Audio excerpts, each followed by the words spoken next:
Hey everyone, it's Tara. This is my channel, Tara Talks Books. I'm going to go ahead and be doing a June wrap up. I read about, I think it was 6 books this month. Um, I think I rated all of them like 4 stars, so it was a pretty good reading month. One I do not rate because it's a nonfiction. I just don't rate nonfiction because I never know how to rate them. So that one I won't give you a star rating for, but the rest I will. All right, so the first book that I read in June was by Joanna Shupe, is The Rogue of Fifth Avenue. I gave that one a 4 star. I really enjoyed it. So it's a romance between, a historical romance between Frank and Mamie, and Frank is a lawyer with secrets, and Mamie is the daughter of one of his clients. And he keeps on trying to like bail her out of trouble. She keeps on going to gambling dens and trying to earn money through gambling, and she actually does that because she wants to give that money back to support the less fortunate in her community. So the second book I read this month is the nonfiction book, and it was titled The 57 Bus, a true story of 2 teenagers and the crime that changed their lives. And again, this one is the nonfiction one, so I don't give ratings to them because I just feel like they're so hard to rate. But this book is about 2 teenagers that cross paths on the 57 bus, and it's like only for 8 minutes out of the day. And I do want to read the tagline because on Goodreads, the tagline on Goodreads is really like almost a good summary of the book. But it says, one teenager in a skirt, one teenager with a lighter, and one moment that changes both their lives forever. The next one I read in June has been on my TBR for a while. It is The Fire on High by Elizabeth Acevedo. So it's actually my third book I've read by her. I've read her other 2, and I've really enjoyed all of them. I really think she's a great writer. The Fire on High is about a high school student named Amani, and she gets pregnant like her freshman year, I think, of high school. And we're following her during her senior year of high school as she's trying to like navigate the world with a child, navigate her senior year, her life that's, about to begin. How's she gonna do like follow her dreams after high school? And it's about her making all of those decisions, and she has to she really wants to become a chef when she graduates, so it's about her trying to figure out how to make that dream a reality with the situation that she's in. So if you guys keep on seeing me like look down, it's because I'm looking at my notes to make sure I get the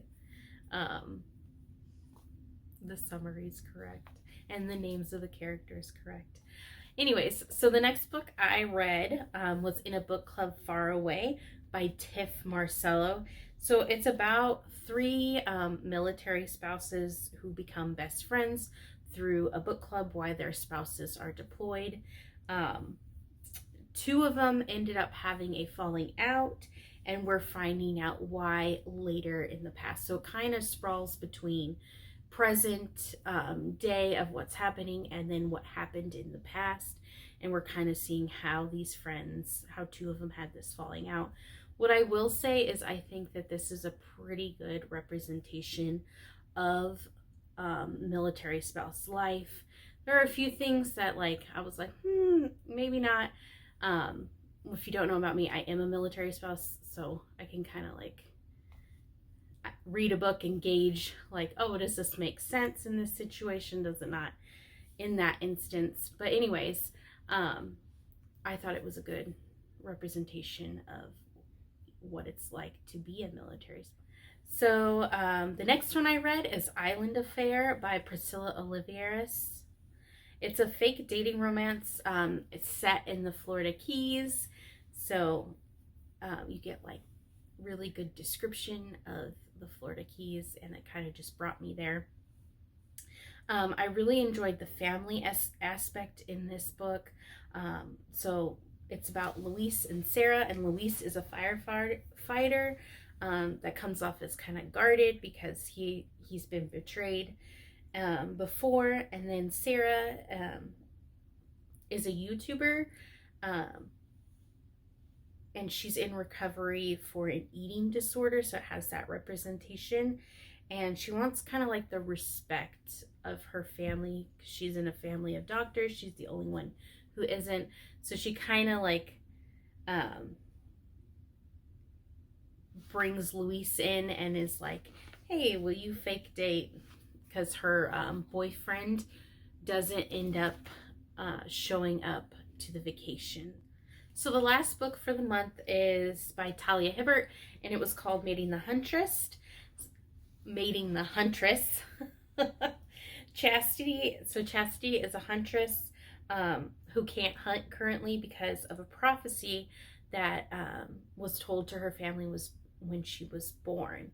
So Luke is an attractive werewolf who comes into the coffee shop that her family owns, and she's kind of like, you know, who is this werewolf? Why is he here? But she knows she's not allowed to hunt, so she's kind of just observing him, and it kind of goes from there. And you know, it's a romance novel, so romance ensues. So that was all of my books that I read in the month of June. Please let me know if you've read any of them, if you enjoyed them, what your thoughts were down in the comments below. Please like and comment and subscribe if you'd like. I look forward to doing more videos and chatting with you guys in the comments. I will see you all later. Bye.